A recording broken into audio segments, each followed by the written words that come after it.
तो देखिए, कहते हैं ना कि जो असलियत होती है वो छिपाए नहीं छिपती, और यही हर बार पाकिस्तान के केस में होता है। वो चाहे कितना भी ऊपर से कुछ, लेकिन असलियत और अंदर क्या है वो सामने जगजाहिर हो ही जाता है, और यही इस मामले में भी हुआ।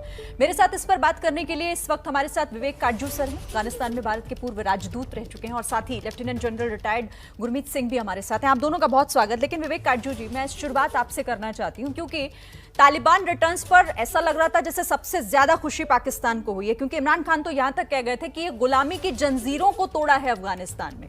ऐसे में जवाब देना तो जरूरी था, और वही कल एस जयशंकर ने किया।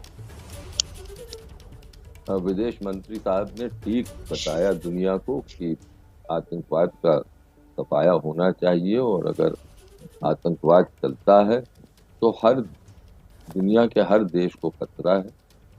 और अब पाकिस्तान का रोल आतंकवाद में भारत के खिलाफ तो खास तौर से आज से नहीं दशकों से चल रहा है। लेकिन इसके साथ साथ हमें ये भी हकीकत समझनी चाहिए कि आतंकवाद का मुकाबला हर देश को अपने आप करना पड़ता है। अंतर्राष्ट्रीय समुदाय को कितना भी हम गुहार लगाएं, कितना भी किसी देश को हम एक्सपोज करें, अनुभव यही दिखाता है कि हर देश अपना हित देखता है।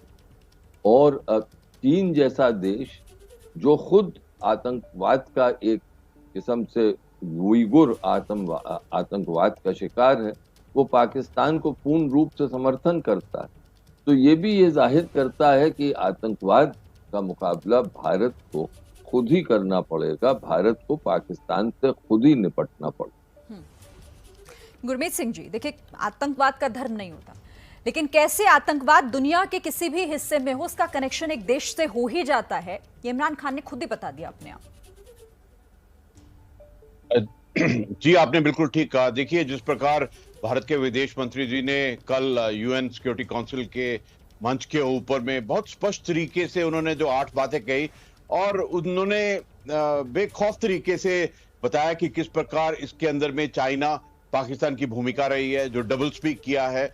इसके अलावा जो टेररिस्ट ग्रुप्स हैं, स्पेशली पाकिस्तान के देखें तो एलईटी और जेईएम, जिन्होंने इस तालिबान के ऑफेंसिव के अंदर में हिस्सा लिया है, और इसके अलावा जो आईएस का हक्कानी नेटवर्क के बारे में बिल्कुल सीधे सीधे कहा है। देखिए, ये जो चुनौती है टेररिज्म की, रेडिकलाइजेशन, फंडामेंटलिज्म, एक्सट्रीमिज्म और जिहादिज्म की, ये पूरे विश्व के लिए है। ये पूरे विश्व को इसके ऊपर में जागना बहुत जरूरी है। और उन्होंने बहुत ही सुंदर तरीके से कहा कि ये जो टेररिज्म है हर एक फॉर्म में और मैनिफेस्टेशन में ये चुनौती है, और जो अफगानिस्तान में सबके सामने में आया है कि ये जो थ्रेट है, ये जो चैलेंज है, ये अवश्य ही पूरे विश्व को इंपैक्ट करेगी। ये जो रेडिकलाइजेशन जिसके बारे में उन्होंने जिक्र किया कि किस प्रकार से जो वल्नरेबल यूथ हैं और ऑनलाइन टेररिज्म के कारण जो ये फैल रहा है, इसको चेक करने की पूरी दुनिया की जरूरत है। मैं कहूंगा कि इतने स्पष्ट रूप में, इतने पॉइंटेड तरीके से उन्होंने कहा, और चाइना और पाकिस्तान को खास तौर पर जो उनका डबल स्पीक रहा है, एक साइड वो टेररिस्ट ग्रुप के साथ में हॉस्पिटैलिटी करते हैं, उनको पूरा शह देते हैं, और टेररिज्म के अंदर में वो पूरे जुड़े हुए हैं। ये जो चुनौती पूरे विश्व के लिए, इसके बहुत ही बारीकी से उन्होंने बताया। मैं तो कहूंगा कि देखिए, जो एक बड़ा अच्छा उन्होंने उदाहरण दिया कि जो कोविड और टेररिज्म है, ये दोनों का एक है कि जब तक ये पूरी तरह से नहीं जाता है तो ये हमारे सबके लिए मुश्किल है। इसलिए जरूरत है कि टेररिज्म जिस प्रकार कोविड का खतरा है, उसी प्रकार सबके लिए खतरा है। ये नहीं है कि ये एक के लिए है, दूसरे के लिए नहीं है। और मैं ऐसा सोचता हूं कि देखिए, जो अभी अफगानिस्तान के अंदर में हुआ है, जो ट्रेजेडी हुआ है, उसके अंदर में सबसे जो बड़ा ब्लेम है वो पाकिस्तान को जाता है, क्योंकि ये पिछले न जाने कितने सालों से 1994 से तालिबान को रेज कर रहा था। उनको फंडिंग, उनके अंदर में जो फंडामेंटलिज्म का एक जो मैं कहूंगा कि एक जो बीज बोया है, जो टेररिज्म पे उनको रखा है, और जिस प्रकार से उन्होंने चाइना का जो इस एक्सिस है, टेरर की एक्सिस इसमें जोड़ा है, ये सबसे बड़ी। और देखिए, चाइना इतना बड़ा देश है, बिलियन प्लस का देश है, और वो पहले भी जो मसूद अजहर है उनको सपोर्ट करता था। जब भी कोर्ट ऑफ आर्टिब्रेशन के अंदर में जो था वहां पर भी सपोर्ट करता था। अभी तो एक टेररिस्ट ऑर्गेनाइजेशन को उसने पूरी तरह से सपोर्ट किया है और ये भी कहा कि जो 2008 का मुंबई अटैक हुआ था उसके बाद में जो 2016 के अंदर में पठानकोट एयरबेस पर और 2019 पुलवामा, उससे पूरे दुनिया ने देख लिया है। और ये बहुत सुंदर बात कही कि देखिए ये जो चुनौती है इसका जो सामना है हमको खुद करना पड़ेगा। और इसमें जो दोहरा चरित्र दोनों ही देशों का, चाहे हम पाकिस्तान की बात कर लें या फिर चीन की बात कर लें, आतंकवाद को लेकर अंतर्राष्ट्रीय पटल पर रोना हो लेकिन पीठ पीछे उसे पालना और पोसना हो, पर भारत ने हमेशा उसे साफ किया और दुनिया के सामने रखा है। आप दोनों मेरे साथ रहिएगा, इस बातचीत को हम आगे भी बढ़ाएंगे, जो भी होगा आगे उसी हिसाब से कदम उठाएंगे। लेकिन आप क्या देख रहे हैं भारत के लिहाज से? मैं ये देख रहा हूं कि जमीनी हकीकत अफगानिस्तान में एक पक्ष की तरफ जा रही। मैं ये भी देख रहा हूं कि इस वक्त अफगानिस्तान में केंद्रीय सरकार का या केंद्रीय शासन का गठन नहीं हुआ जी।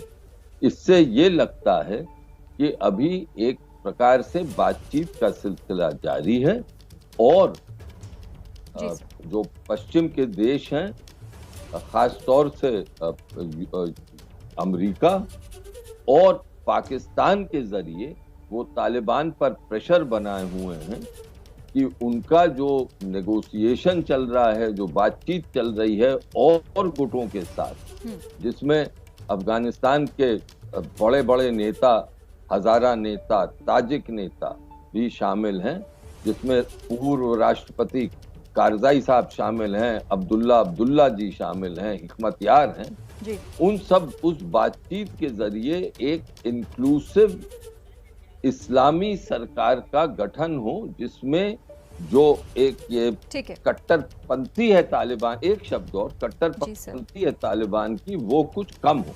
लेकिन मुझे शक है कि ये जो सिलसिला अभी चल रहा है बातचीत का, वो सफल होगा। ठीक है गुरमीत सर, सैन्य सुरक्षा के लिहाज से आप इसे कैसे देख रहे हैं, इस परिस्थिति को? देखिए जी, सबसे पहले तो जो अफगानिस्तान के अंदर में स्थिति है वो क्राइसिस और क्योस की है।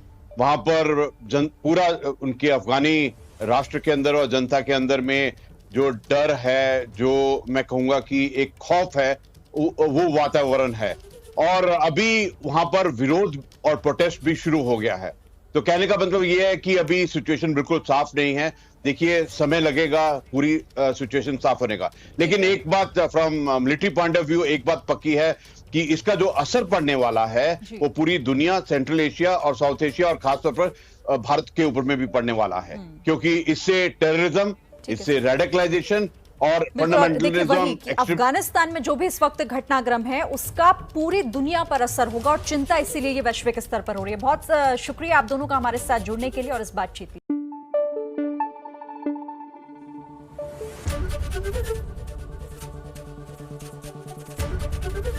एबीपी न्यूज आपको रखे आगे।